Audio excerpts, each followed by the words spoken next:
My mother-in-law announced on day one of our vacation that she invited my husband's ex to make things more fun. I stood there holding a bag of groceries on the deck of the beach house we'd rented for the week. The same beach house I'd spent 3 months researching, budgeting for, coordinating schedules around. My daughter was napping inside. My husband Dean was unpacking the car, and his mother was smiling at me like she'd just announced she'd brought extra towels. "You invited Bree?" I said slowly, setting down the groceries before I dropped them. "Bree, who dated him for 4 years? That Bree? Oh, don't be so dramatic." She waved her hand dismissively, adjusting her sunglasses. "She's like family. Always has been. She'll be here tomorrow afternoon." My stomach dropped. I pulled Dean aside the moment his mother went inside. "Did you know about this?" His face told me everything. "Mom probably just feels bad for her," he said, not meeting my eyes. "Bree's been going through a rough divorce. She needed a getaway.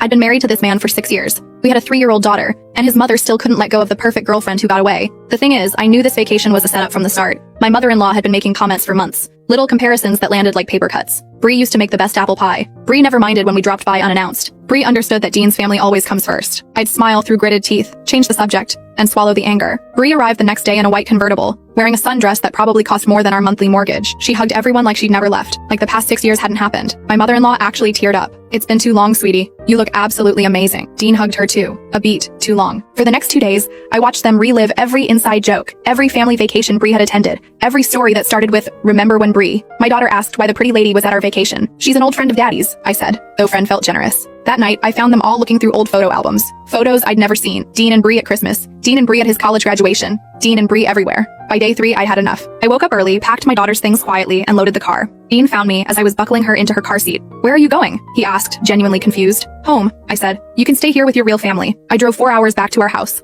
My phone exploded with texts. Dean saying I was overreacting, his mother calling me selfish and immature. Even his sister chimed in about how I was ruining everything. I ignored them all. What I didn't ignore was the text I got that night from Dean's brother's wife, the one who'd been silent the whole trip. She sent me a photo. It was Dean and Bree, sitting on the beach at sunset, his arm around her shoulders, my mother-in-law in the background, smiling like she'd orchestrated the whole thing. The text read, "I think you should see this. There's more." I stared at my phone as 3 more photos loaded. Dean and Bree having coffee alone on the deck at sunrise. Dean helping her apply sunscreen on her back. Dean laughing at something she said while my daughter played in the sand by herself. Forgotten. The final text came through. "Your mother-in-law told Bree that you and Dean are having problems. She said you're planning to leave him. She's been setting this up for months." My hands started shaking. I called my sister-in-law immediately. She answered on the first ring. "I recorded some of their conversations," she said quietly. "You need to hear what they've been saying about you behind closed doors." She sent me the first audio file at 9:47 p.m. I sat in my dark living room, my daughter asleep upstairs, and pressed play. My mother-in-law's voice came through first, crystal clear. "The problem with her is she's never understood what this family needs. Bree got it. Bree knew her place." Dean's sister laughed. "Remember how she used to organize all the family photos? And she never complained about helping with holidays."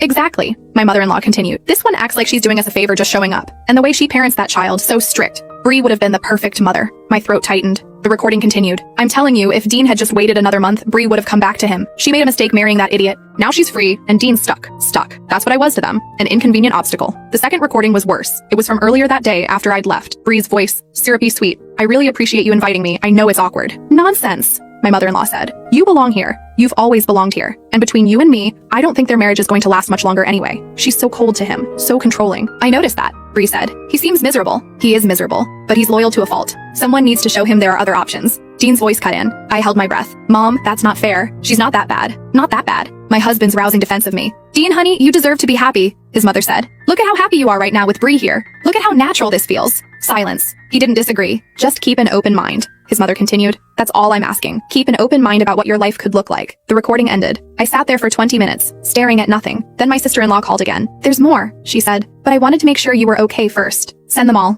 I told her. "I need to know everything." Over the next hour, she sent me 6 more recordings. My mother-in-law discussing how to slowly push me out of family events. Dean's sister suggesting they stop inviting me to group chats. Bree talking about how she'd always loved Dean, how divorcing her husband was the best decision she ever made, how she'd be willing to wait for him. The final recording was from that afternoon. My daughter's voice, small and confused. "Where's Mommy?" "Mommy had to leave, sweetie," my mother-in-law said. "But don't worry, Miss Bree is going to play with you instead. I want Mommy." "Well, Mommy left you here, but we're going to have so much fun, aren't we?" My daughter started crying. I could hear Bree trying to soothe her, trying to act like a replacement mother. And then Dean's voice, frustrated. "Mom, maybe you should call her. Tell her to come back." "Absolutely not. She made her choice. Let her stew in it." I turned off my phone, sat in the darkness, let the rage build. By morning, I had a plan. First, I called a divorce attorney, got an emergency consultation for that afternoon, explained everything, sent her the recordings and the photos. She listened carefully, making notes. "Indiana is a no-fault divorce state," she said. "But these recordings establish a pattern of emotional abuse and alienation. We can use this." "What about custody?" I asked. "With evidence that his family is actively trying to replace you as a mother, and that your husband is allowing it. I like our chances." I spent $3,000 that day. Retainer, filing fees, and a private investigator to document anything else I might need. Dean came home 2 days later. I'd barely slept.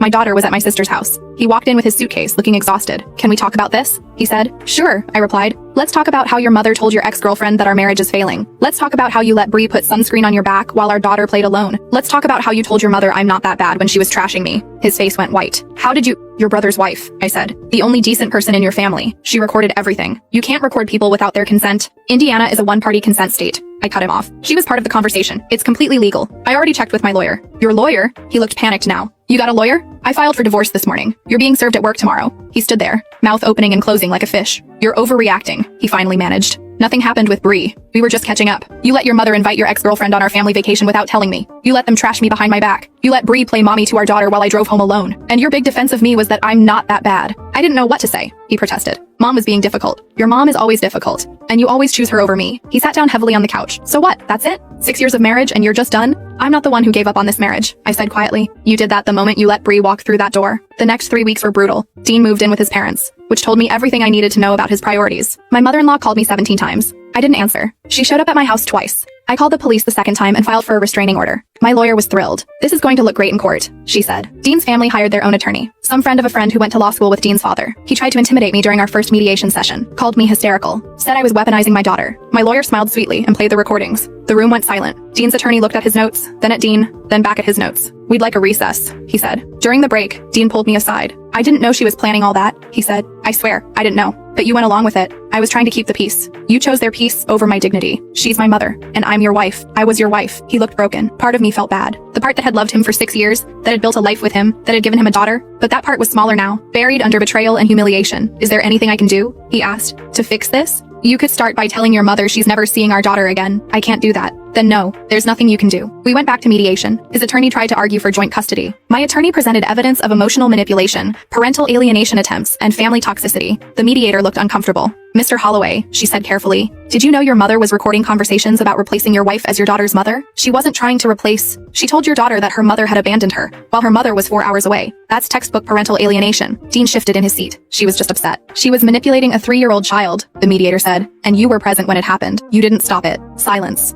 I'm recommending supervised visitation only until Mr. Holloway can demonstrate he's willing to prioritize his daughter's emotional well-being over his family's preferences. Dean's attorney objected, loudly. It didn't matter. The recommendation went into the official report. 3 weeks later, we went before a judge. My mother-in-law showed up wearing all black like she was attending a funeral. Bree had the nerve to come too, sitting in the back row. My lawyer immediately filed a motion to have her removed from the courtroom. She has no legal relationship to this case, my lawyer argued, and her presence is inflammatory given the evidence we've submitted. The judge agreed. Bree left, shooting me a look that would have killed me if looks could actually kill. The proceedings took 4 hours. My lawyer presented everything: the recordings, the photos, the timeline of events, character witnesses who testified that I was a devoted mother and that Dean's family had always been controlling. Dean's lawyer tried to paint me as vindictive, said I was using our daughter as a weapon, said I was alienating Dean from his child. My lawyer stood up. Your Honor, the respondent allowed his mother to tell their 3-year-old daughter that her mother had abandoned her. He allowed his ex-girlfriend to play substitute parent. He failed to defend his wife when his family discussed plans to push her out of the family. These aren't allegations. We have recordings. If anyone is weaponizing this child, it's the respondent and his family. The judge reviewed his notes. Looked at Dean, looked at me. I've reviewed all the evidence presented here today, he said, and I'm troubled by what I've seen. Mr. Holloway, your mother's behavior toward your wife was cruel. Your failure to protect your wife from that cruelty was a failure of your duty as a husband. Your apparent willingness to allow another woman to step into your wife's role, whether intentionally or not, demonstrates poor judgment. Dean's face reddened. I'm granting the divorce. Mrs. Holloway will have primary physical custody. Mr. Holloway will have supervised visitation every other weekend until he completes a co-parenting class and family counseling. Furthermore, Mr. Holloway's mother is prohibited from being present during any visitation. If Mr. Holloway can demonstrate over the next 6 months that he's capable of prioritizing his daughter's needs and maintaining appropriate boundaries with his extended family, we can revisit the custody arrangement. Dean's lawyer stood. Your Honor, that's extremely harsh. Mr. Holloway had multiple opportunities to choose his wife and daughter over his mother's manipulation. He failed each time. I'm not punishing him. I'm protecting a child who deserves a father who will put her first. The gavel came down. I walked out of that courtroom with primary custody, the house, and child support. Dean walked out with supervised visits and a court-mandated therapy appointment. My mother-in-law tried to approach me in the parking lot. My lawyer stepped between us. Mrs. Holloway has a restraining order against you, she said calmly. I'd suggest you keep your distance. That's my granddaughter. She spat at me. You can't keep me from my granddaughter. Watch me, I said. 6 months passed. Dean completed his co-parenting class and started therapy. His therapist noted in her report that he had significant enmeshment issues with his mother and difficulty establishing boundaries with his family of origin. No kidding. He petitioned the court to modify the custody arrangement. My lawyer and I showed up prepared for a fight, but something had changed. Dean looked different, tired, but clearer somehow. His lawyer presented evidence that he'd been in therapy twice a week, that he'd stopped attending his mother's weekly family dinners, that he'd had several conversations with his mother about her behavior, conversations that hadn't gone well but that he'd had anyway. My client has done everything the court asked of him, his lawyer said. He's completed parenting classes, He's in ongoing therapy. He's established boundaries with his family. He's requesting unsupervised visitation and a more balanced custody schedule. The judge looked at me. Mrs. Holloway, do you have any objections? I could have said yes. Part of me wanted to, but I thought about my daughter, who cried after visits because she missed her daddy, who asked why she couldn't sleep at daddy's house like other kids did with their divorced parents. I'd like to see documentation from his therapist, I said. And I want it written into the order that his mother is still not allowed at visitations. If he can agree to that, then I have no objection to unsupervised visits. Dean nodded immediately. Agreed. Completely agreed. The judge modified the custody order. Every other weekend, unsupervised. Wednesday night dinners, alternating holidays. My daughter was thrilled. Dean came to pick her up for his first unsupervised weekend looking nervous. I know you don't owe me anything, he said at my doorway, but thank you for not fighting this.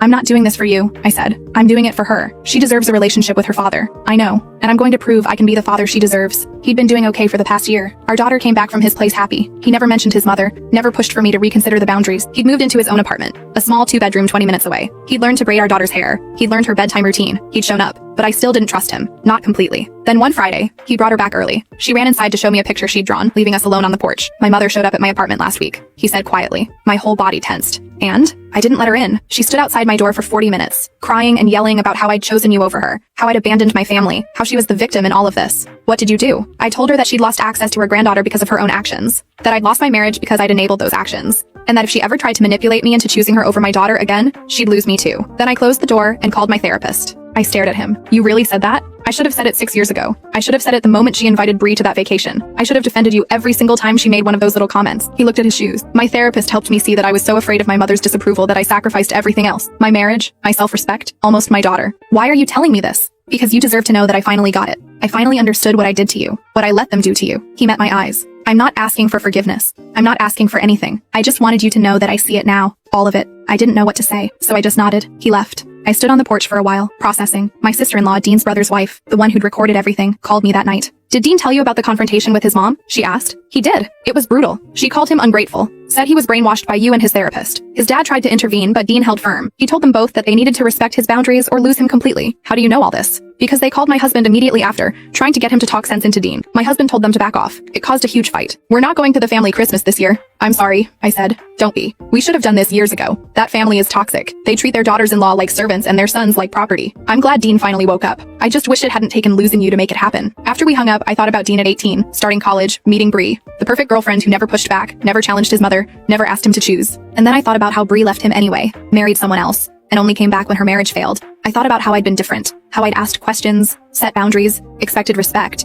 how that had been threatening to a family that operated on control and compliance. And I thought about how Dean had tried to keep everyone happy by choosing no one, which meant choosing them by default. My daughter asked me a few weeks later if Daddy was going to live with us again. No, sweetheart, I said gently. Mommy and Daddy are better as friends who both love you very much. But Daddy seems sad. Sometimes grown-ups make mistakes that can't be fixed. But that doesn't mean he doesn't love you. She thought about this. Did Daddy make you sad? He did, but not on purpose. And now he's trying to be a better daddy to you, which makes me happy. She seemed satisfied with that answer. Kids are resilient. More resilient than adults sometimes. 3 months later, Dean showed up at my door unannounced. He looked agitated. She hired a lawyer, he said. My mother. She's suing for grandparents' rights. My blood ran cold. Can she do that? Apparently in Indiana, grandparents can petition for visitation if they can prove it's in the child's best interest. Her lawyer is arguing that I've alienated her from her granddaughter under your influence. That's insane. I know. But we need to fight this together. Her lawyer is going to try to paint me as unstable, and you as controlling. They're going to bring up the divorce, the custody battle, everything. I called my lawyer immediately. She'd already been served with a petition. This is going to be expensive, she warned. Grandparents' rights cases are complicated, but given the history, we have a strong defense. The hearing was scheduled for 6 weeks later.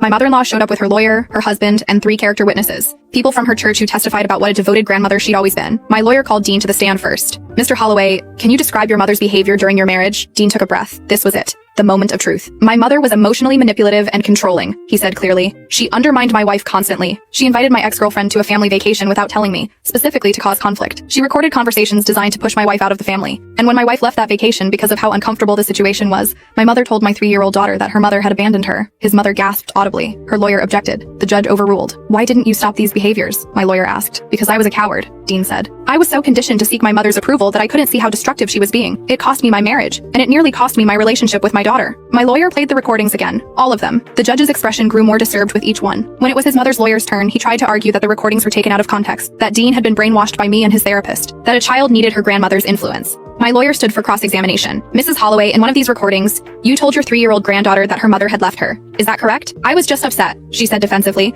I didn't mean, You told a frightened child that her mother had abandoned her knowing it wasn't true. Yes or no? I was trying to comfort her. Yes or no, Mrs. Holloway? Yes, but... And you invited your son's ex-girlfriend to a family vacation specifically to cause problems in his marriage. Is that correct? I thought they were having problems already. You created problems where none existed. You invited another woman to insert herself into your son's family. You actively worked to destroy your son's marriage. And now you want this court to grant you access to the child you've already proven you're willing to manipulate and hurt to get what you want. I love my granddaughter. You love controlling your son. Your granddaughter is just another way to maintain that control. The hearing lasted 3 hours. At the end, the judge looked exhausted. I've presided over many grandparents' rights cases, he said. Most involve grandparents who've been wrongfully cut off from loving relationships with their grandchildren. This is not that case. My mother-in-law's lawyer started to speak. The judge held up a hand. Mrs. Holloway, the evidence presented here shows a pattern of manipulation, boundary violations, and emotional abuse. You didn't just fail to support your son's marriage, you actively sabotaged it. You used your granddaughter as a tool in your campaign to control your son's life. And when faced with consequences for your actions, rather than reflecting on your behavior, you've doubled down. Your Honor, my client has rights. Your client has demonstrated that she poses an emotional risk to this child. Petition denied. Furthermore,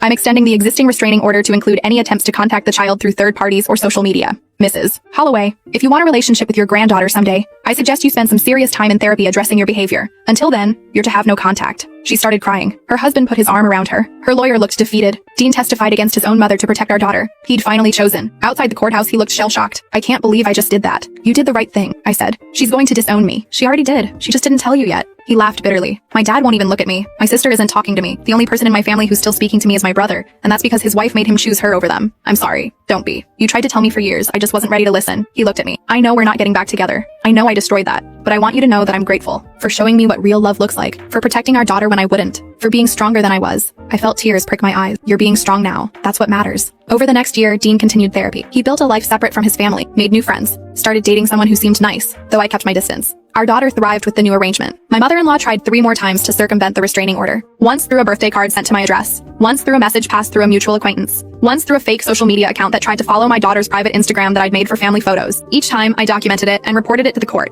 Each time, the consequences got more severe. After the 3rd violation, the judge threatened her with jail time if she tried again. She finally stopped. 2 years after the divorce, my daughter asked me about her grandmother. Why doesn't grandma come to my birthdays? She asked. I thought carefully about how to answer. Grandma made some choices that hurt people. Sometimes when grown-ups hurt people, they have to stay away until they can learn to be kind. Did she hurt you? She did. And she hurt Daddy too. Is that why you and Daddy don't live together? That's part of it, sweetie. But Daddy and I just weren't right for each other. It's nobody's fault. Sometimes things just don't work out. She seemed to accept this. Kids are perceptive, but they also trust the adults in their lives to handle the complicated stuff. I'd started dating someone new, a man named Peter who taught high school English and had never been married. He was patient with my boundaries, kind to my daughter, and had no interest in rushing anything. Dean met him once when we had an overlap during a pickup. They shook hands awkwardly. Dean looked at Peter for a long moment, then nodded. Treat them well, was all he said. Peter looked confused. I plan to? After Dean left, I explained the history. All of it. Peter listened without judgment. That explains why you're so cautious, he said. For what it's worth, I have no crazy ex-girlfriends, and my mother lives in Arizona and minds her own business. I laughed. That might be the most romantic thing anyone's ever said to me. 3 years after the divorce, Dean got remarried to a woman named Claire who worked as a physical therapist and had 2 kids from a previous marriage. She seemed stable, grounded. At the wedding, which I didn't attend but saw photos of, his mother was notably absent. She didn't come? I asked him when he told me about it. I didn't invite her, or my dad, or my sister, just my brother and his wife and a few friends. That must have been hard. It was necessary. Claire deserves to start our marriage without that toxicity, and her kids have been through enough with their dad. They don't need my mother's drama on top of it. I was impressed. The Dean I'd married would never have had the spine to do that. Our daughter liked Claire, liked her kids, adjusted to having a blended family on her dad's side while having her stable, drama-free life with me and eventually with Peter. 4 years after the divorce, Peter asked me to marry him. We'd been dating for a year and a half. He proposed at home, just the 2 of us, with a ring he'd designed himself. I'm not trying to replace anyone, he said. And I know this family has been through a lot, but I love you, and I love your daughter, and I want to build something real with you, if you'll have me. I said yes. Dean was happy for me when I told him, you deserve this, he said. You deserve someone who chooses you first. At the wedding, my daughter was the flower girl. Dean walked her down the aisle since she was part of the ceremony, but he wasn't part of the family anymore. It was strange and beautiful and complicated. In my vows, I didn't mention the past. I focused on the future, on the man who'd shown up consistently, who'd respected my boundaries, who'd never asked me to choose between him and myself. After the ceremony, I looked around at the people who'd shown up. My family, true friends, Dean's brother and sister-in-law who'd become friends of their own, people who'd supported me through the worst time of my life and celebrated with me now. My mother-in-law wasn't there, would never be there. That relationship was dead and buried, and I didn't mourn it. 5 years after the divorce, my daughter was 8, old enough to start asking harder questions. Mom, why don't I have a grandma on Dad's side? I'd been preparing for this question for years. Grandma made choices that hurt our family. Sometimes people we love do things that mean we can't be around them anymore. Like what? I thought about how to explain this to an 8-year-old. She was mean to me when I was married to your dad, and she said things to you that weren't true, things that could have hurt you. So the judge decided it was safer for you not to see her. Will I ever meet her? I don't know, honey. That's up to her. If she ever decides to get help and change her behavior, maybe someday. But right now, she's not safe to be around. My daughter processed this. Is she why you and Daddy got divorced? She's part of why. But there were other reasons too. Dad and I just weren't good together. But you're friends now. We are. Because we both love you, and we both learned to be better people. She hugged me. I'm glad you married Peter. Me too, baby. 6 years after the divorce, I got a letter. Handwritten. Addressed to me. With a return address I didn't recognize. Inside was a 3-page letter from my former mother-in-law. I almost threw it away without reading it. But curiosity won. The letter started with an apology. A real one. Not the kind where someone apologizes for how you feel. She acknowledged what she'd done. How she'd manipulated Dean. How she'd invited Bree to hurt me. How she tried to replace me as my daughter's mother. She wrote about going to therapy, something her husband had insisted on after the restraining order. About slowly realizing how controlling she'd been. How she treated her sons like possessions instead of people. How she'd driven away both of her daughters-in-law and didn't understand why, until her therapist broke it down. I don't expect forgiveness. She wrote, I don't expect anything. I just wanted you to know that I see it now. What I did to you. What I did to Dean. What I almost did to your daughter. I'm horrified by my own behavior. She ended the letter with, you were a good wife to my son, a good mother to my granddaughter, and I destroyed both of those relationships because I couldn't let go of control. I'm sorry for all of it. I hope you're happy. You deserve to be happy. I read the letter 3 times, showed it to Peter, called my therapist, and read it to her. What do you want to do with this? My therapist asked. I don't know. Part of me wants to respond. Part of me wants to burn it. Those are both valid responses. What feels right to you? I thought about it for a week. Then I wrote back. My letter was shorter. 1 page. Thank you for your apology. I accept it. That doesn't mean I'm ready to have you in my life, or my daughter's life, but I appreciate you taking accountability. I hope therapy continues to help you. I hope you can rebuild relationships with your sons, but that's not my responsibility anymore. I wish you well. I mailed it and felt lighter, not healed, not ready for reconciliation, but lighter. 7 years after the divorce, Dean's father died. Heart attack, sudden and unexpected. Dean called me crying. I don't know what to do, he said. Mom's a mess. And I don't know if I should bring the girls to the funeral. Of course you should, I said. He was their grandfather. They deserve to say goodbye. But the restraining order was about protecting them from your mother's behavior. This is different. This is about grief. I'll come too if you want, to help with the girls and make sure everything stays appropriate. He sounded relieved. Would you? At the funeral, my former mother-in-law looked broken, older than I remembered. She saw me, saw our daughter, and her face crumpled. But she didn't approach, just nodded from across the room. After the service, she asked Dean if she could say hello to her granddaughter. Dean looked at me. Supervised, I said. And brief. We stood nearby while she knelt down in front of our 8-year-old daughter. Hi, sweetheart, she said, her voice shaking. You probably don't remember me. I'm your dad's mom. My daughter looked uncertain. Hi. You've gotten so big. So beautiful. You look just like your dad did at your age. Silence. I'm sorry I haven't been around. I made some mistakes. Grown-up mistakes. But I want you to know that I think about you all the time. Okay, my daughter said, clearly uncomfortable. That's enough, I said gently. Say goodbye. Goodbye, Grandma, my daughter said dutifully. My former mother-in-law stood up, tears streaming down her face. She looked at me. Thank you for letting me see her. I nodded. We left. In the car, my daughter asked questions. Who was that lady? Why hadn't she met her before?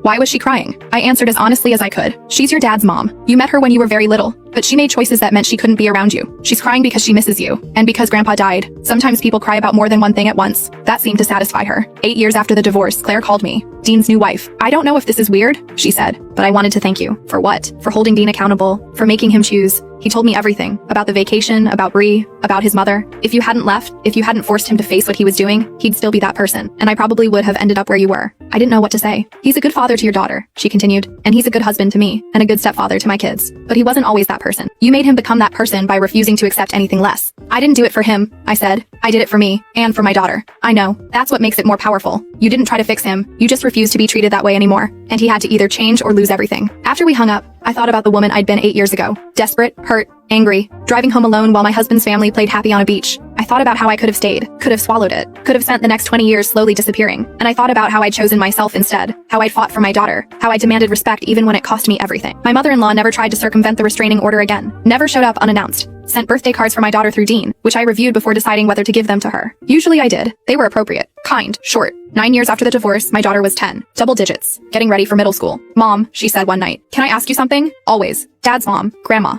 Can I meet her? Like, really meet her? Not just at a funeral? My first instinct was no. Absolutely not. But I caught myself. Why do you want to meet her? Because she's part of my family, and Dad says she's different now. And I'm old enough to understand that people make mistakes. I called my therapist, had an emergency session, talked through my fears, my anger, my protective instincts. What's the worst that could happen? My therapist asked. She could manipulate her, hurt her, turn her against me. Your daughter is 10, she's smart, she knows her history, and you'll be there to protect her if needed. What's the best that could happen? She could have a relationship with her grandmother, a healthy one. Is that worth the risk? I thought about it for a long time. I don't know, but ultimately, it wasn't my decision alone. I talked to Dean, to Claire, to Peter. Everyone agreed that if my daughter wanted to try, we should let her. With boundaries, with supervision, with the understanding that if things went wrong, we'd pull back immediately. I invited my former mother-in-law to coffee, just the two of us. Neutral territory. She looked nervous. Thank you for meeting with me. My daughter wants to know you, I said. I'm here to decide if that's safe. I understand. I need to know that you've actually changed. That this isn't a manipulation. Because if you hurt my daughter the way you hurt me, I will destroy you. Legally, socially, completely. She didn't flinch. I deserve that. And I promise you, I've changed. I'm still in therapy. I've cut off friends who enabled my behavior. I've apologized to Dean, to his brother, to both of their wives. I've tried to make amends wherever I can. Why should I believe you? Because I have nothing to gain by lying. The restraining order is still in effect. You hold all the power here. I'm not asking for anything except a chance to know my granddaughter. On your terms. With your rules. However you want to do this. I studied her face. Looked for signs of the woman who'd orchestrated that vacation 9 years ago. Didn't find her. We'll start with supervised visits. 1 hour, once a month. Me or Dean present the entire time. No gifts. No trying to buy her affection. No bad-mouthing me or Peter or anyone else in her life. No discussion of the past unless she brings it up. If you violate any of these rules, we're done. Permanently. I agree to all of it. And if at any point she wants to stop, we stop. No guilt trips. No making her feel bad. This is about what she needs. Not what you want. I understand. The first visit was awkward. My daughter didn't know what to say. My mother-in-law tried too hard. But there were no disasters. No manipulation. Just stilted conversation and uncomfortable silences. The second visit was slightly better. They talked about school. About my daughter's interests. About neutral things. By the sixth visit, they were laughing together. My daughter showed her a dance she'd learned. My mother-in-law asked genuine questions and listened to the answers. I watched from across the coffee shop, alert for any red flags. Found none. She's different, Dean said, watching them together. I barely recognize her. People can change, I said, when they want to badly enough. 10 years after the divorce, my daughter asked if Grandma could come to her birthday party. Are you sure? I asked. Yeah, she's been nice. And Dad says she's trying really hard, and it feels weird not inviting her when she's my grandma. I talked to Peter, to my therapist, to Dean and Claire. It's her birthday, Peter said. If she wants her grandmother there, maybe it's time. The party was at our house. Extended family, friends from school, and one nervous-looking former mother-in-law who brought an age-appropriate gift and didn't try to take over. She helped clean up after, thanked me for including her. Left when the party ended without overstaying her welcome. How was that? Peter asked after everyone left. Weird, I said. But okay. Better than okay. My daughter hugged me. Thanks for letting her come, Mom. You're welcome, sweetheart. Life moved on. My daughter grew, started middle school, made friends and lost friends and figured out who she was. Dean remained a steady presence. Claire became someone I actually liked. Peter and I built a life that felt solid and real. My former mother-in-law stayed on the periphery, present but not invasive. A grandmother, but not the controlling matriarch she'd once been. One day, about 11 years after the divorce, she asked to speak with me privately. I wanted to thank you, she said, for giving me a second chance with my granddaughter. I know I didn't deserve it. You're right.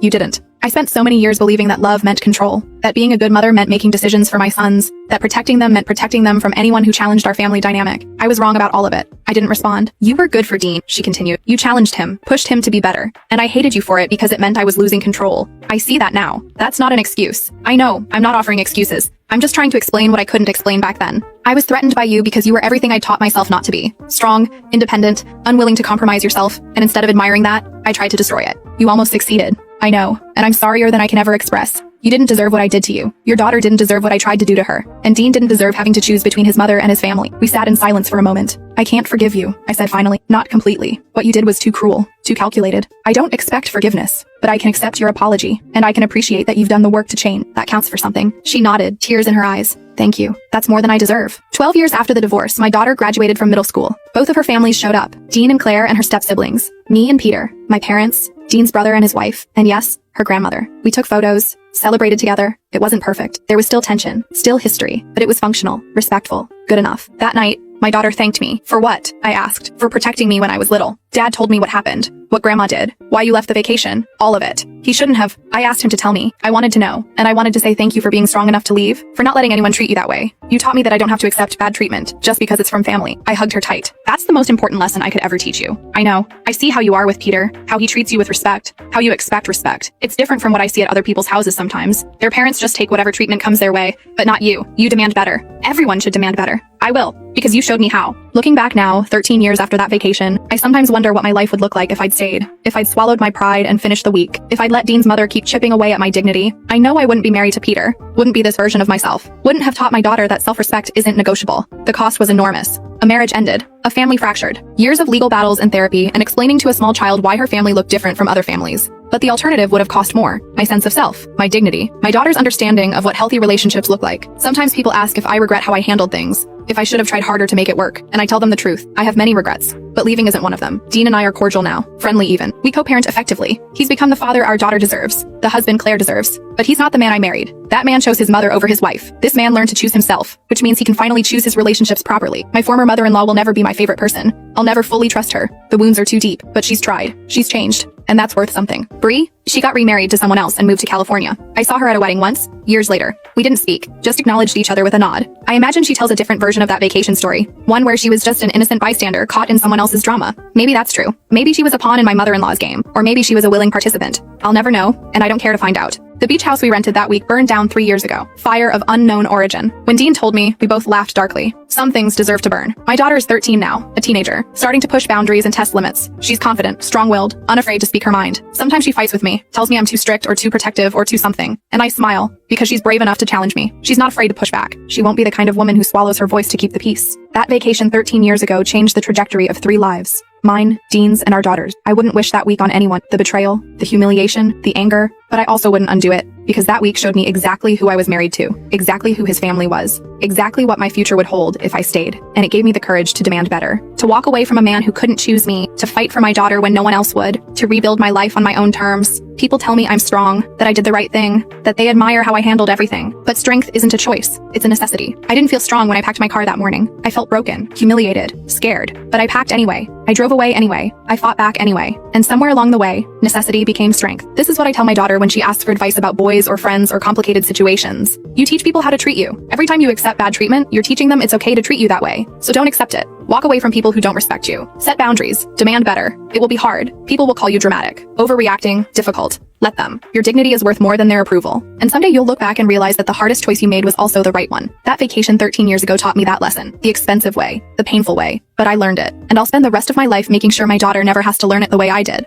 Because that's what mothers do. We take the hits. We learn the lessons. And we pass down the wisdom so our children can avoid the same pain. My mother-in-law didn't do that for Dean. She taught him that manipulation was love, that control was protection, that choosing yourself was betrayal. It took losing his marriage for him to unlearn those lessons, to see them for what they were, to choose differently. I'm grateful he finally did, for our daughter's sake, for his own sake. But I'm more grateful I didn't wait for him to change, that I chose myself first, that I showed my daughter what that looks like. The beach house is gone now, burned to ashes. The photos from that week are deleted. The memories are fading, but the lessons remain, carved into my bones, written into my daughter's understanding of the world. You are worth more than someone else's comfort. Your dignity is not negotiable. And sometimes the strongest thing you can do is walk away. That's what I did 13 years ago. Packed my car, buckled in my daughter, and drove away from a family that would have slowly erased me. I've never looked back with regret, only relief. And when people ask me if I miss Dean, I tell them the truth. I don't miss who he was. I'm glad he became who he is now. But I don't regret that his growth came at the cost of our marriage. Some people need to lose everything to learn what matters. Dean was one of those people. I wasn't willing to be collateral damage in his learning process. So I removed myself, protected my daughter, and built a life worth living. That vacation was supposed to be a week of family bonding. Instead, it became the week I finally saw clearly what I'd been living with. The manipulation, the disrespect, the complete disregard for my place in the family. And I decided I was worth more than that. My daughter deserved better than that. Our future was worth fighting for. So I fought. For custody, for respect, for boundaries, for basic human dignity. And I won. Not because I was stronger, but because I refused to accept anything less. That's my advice to anyone in a similar situation. Don't accept less. Don't wait for them to change. Don't hope things will get better. Protect yourself, protect your children, and walk away from anyone who treats your dignity as negotiable. You might lose the marriage, the family, the life you thought you'd have, but you'll gain yourself. And that's worth more than anything you could lose. 13 years later, I'm still glad I drove away that morning. Still grateful I had the courage to choose myself. Still proud of the example I set for my daughter. Because every day she sees what it looks like to be with someone who respects you, who chooses you, who treats you as an equal partner. She'll never settle for less. Because I showed her she doesn't have to. And that makes every difficult moment, every legal battle, every tear-filled night worth it. My mother-in-law announced on day 1 of our vacation that she invited my husband's ex to make things more fun. I left on day 3, filed for divorce 2 days later, and rebuilt my life from the ground up. It was the hardest thing I've ever done, and the best decision I ever made.